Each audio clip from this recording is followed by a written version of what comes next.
Tu peux refaire le geste que tu avais fait juste avant là? J'ai appuyé sur record, là t'assumes moins? Non, non, tu sais ce que c'était Sullivan.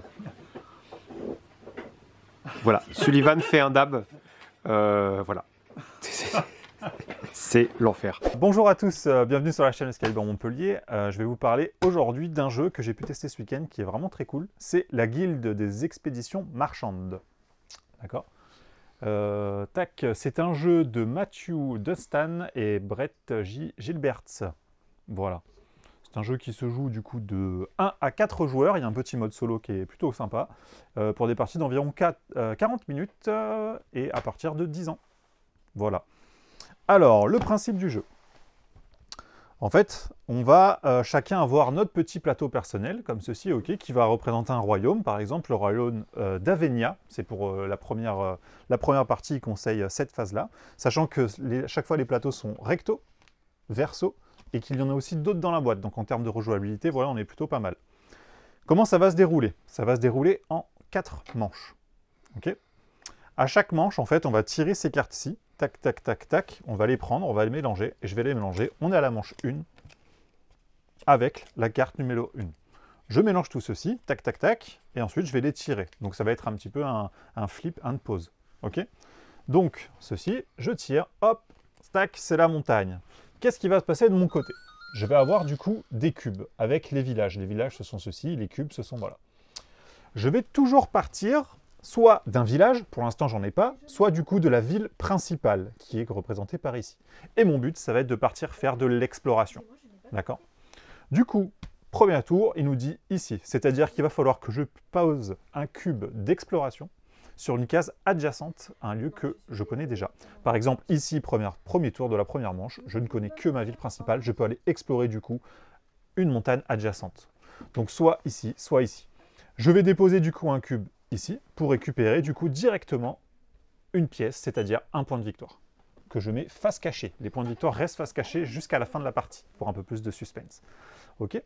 Une fois que c'est fait, que tous les joueurs ont joué, ont posé leur cube, ensuite on passe à la carte suivante. Donc là, par exemple, ce serait la case des prairies. Donc les prairies, ce sont les verts. Et celle-ci m'indique que c'est 2 prairies où je veux. Donc là, par exemple, où je veux, toujours en exploration. C'est-à-dire qu'il faut que ce soit toujours adjacent à soit une ville, un village ou à un cube. Ok. Donc là, admettons, je pourrais mettre ici, et je pourrais mettre ici 2 prairies qui sont adjacentes.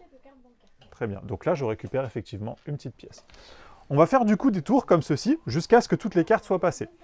Si à un moment donné, du coup, je tire la carte de la manche en cours, c'est-à-dire la manche numéro 1, je vais pouvoir récupérer 2 cartes ici. Chacun récupère 2 cartes, en pioche 2. En choisit une et défausse l'autre. Quand il l'a choisi, il va la mettre comme ici dans l'exemple, dans sa manche du coup numéro 1. Et c'est-à-dire que actuellement et en plus, à chaque fois que ce numéro sortira de la manche 1, je pourrai faire l'action de cette tuile-là. Donc là, par exemple, j'ai choisi explorer 4 cases dans la même région.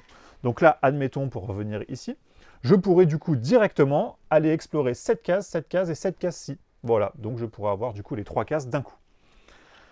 Alors, une fois que ça c'est fait, qu'est-ce qui se passe quand on pose nos cubes? Il y a plusieurs façons, il y a plusieurs cases. Donc il y a les cases prairies, les cases montagnes, les cases plaines, désert et les cases eau.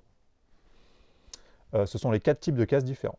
Quand j'arrive à explorer entièrement une région, par exemple ici je vais mettre, admettons, 3 cases sur la prairie ici, je peux du coup, j'ai exploré entièrement la région, je vais pouvoir placer du coup, remplacer un de mes cubes par un piton village. Donc par exemple, je remplace ce cube-là par le village. Hop. Une fois que c'est fait, en fonction de la manche en cours, je vais du coup pouvoir récupérer directement aussi des points de victoire. On est à l'âge 1, donc ici, donc je vais pouvoir du coup récupérer une pièce à chaque fois que je vais poser un village. Donc là, hop, je récupère une pièce que je mets dans ma réserve. Si j'étais à la manche 2, ce serait 2 pièces, puis 3 pièces, puis 4 pièces par village. Ok. Les villages, entre chaque manche, ce qui est super important, c'est qu'ils restent. C'est-à-dire qu'à la fin de chaque manche, tous les cubes disparaissent. Mais il reste du coup les villages, et il va rester aussi notre ville. Voilà, donc on peut partir à la prochaine manche, au lieu de partir que de la ville, on pourra partir d'un village pour continuer à explorer. Ok. Autre case, il y a les cases épaves. Ce sont les cases avec les bateaux, les ruines, ce genre de choses. Ok. Une fois que j'ai réussi, admettons j'ai mis des cubes, tac, tac, tac, jusque-là, je suis allé explorer, tac, du coup je vais explorer l'épave. Je vais du coup tirer une carte trésor. Cette carte trésor ont vraiment plusieurs effets. Par exemple, là, ce serait de poser directement un cube exploration où je veux, ok, en plus gratuitement. Il y a plusieurs types de, voilà, je vous laisserai découvrir, il y a plusieurs types de trésors qui sont assez sympas.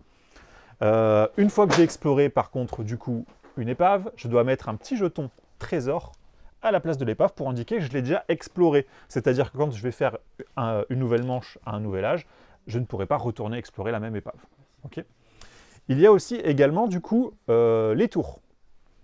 Les tours, en fait, représentent n'importe quel type de terrain, ok. Et une fois que j'ai réussi à l'explorer, je vais du coup pouvoir marquer premier tour 6 points de victoire, deuxième tour 8, puis 10, puis 14, ok, qui sont pareil, en fait, il y a 4 tours à chaque fois sur chaque plateau, voilà. Donc c'est si j'ai réussi à aller à les explorer, voilà. Donc je récupère les points de victoire dès que je suis allé sur une de ces cases-ci.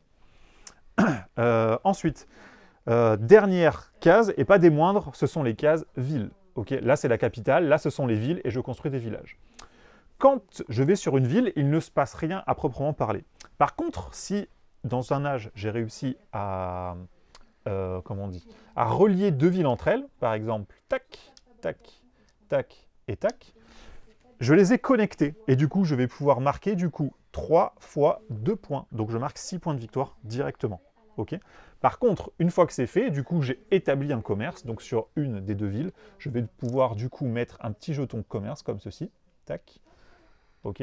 Et ça veut dire que, en fait, pour les prochains âges, je ne pourrai plus relier cette ville-là avec une autre ville. C'est pour, voilà. Donc, c'est-à-dire que là, si je relie cette ville-là avec cette ville-là, ben, je ne pourrai plus marquer 3 fois 2 points, du coup. Ok. Donc là, c'est un petit peu stratégique aussi. Il faut que je vois. C'est pour ça que ça encourage un petit peu à aller explorer un petit peu partout. Une fois que c'est fait, voilà. Donc, je vous ai dit H1, H2, H3. Donc, au fur et à mesure, on va récupérer des cartes comme ceci sur le côté. H4, en fait, cette carte-là est mélangée, et en fait, quand ça tombe sur cette carte-ci, je peux refaire l'action de l'âge 1, ou 2, ou 3. Voilà. C'est très simple. Une fois que c'est fait, on compte le nombre de pièces qu'on a réussi à avoir, c'est-à-dire les points de victoire à la fin de la partie, plus les points des potentiels trésors, et on regarde celui qui a le plus de points de victoire, qui remporte la partie. Et voilà, du coup, c'était la présentation du jeu La Guilde des Expéditions Marchandes, qui est disponible en magasin. Voilà. Merci, au revoir, à la prochaine. En fait, vous allez en récupérer 4 au début de chaque tour. Mais elles ne sont pas pour vous. En fait, vous allez faire un drap, comme c'est bon dans le Vous allez en choisir une, Oui, mais non, je suis pas en train de filmer.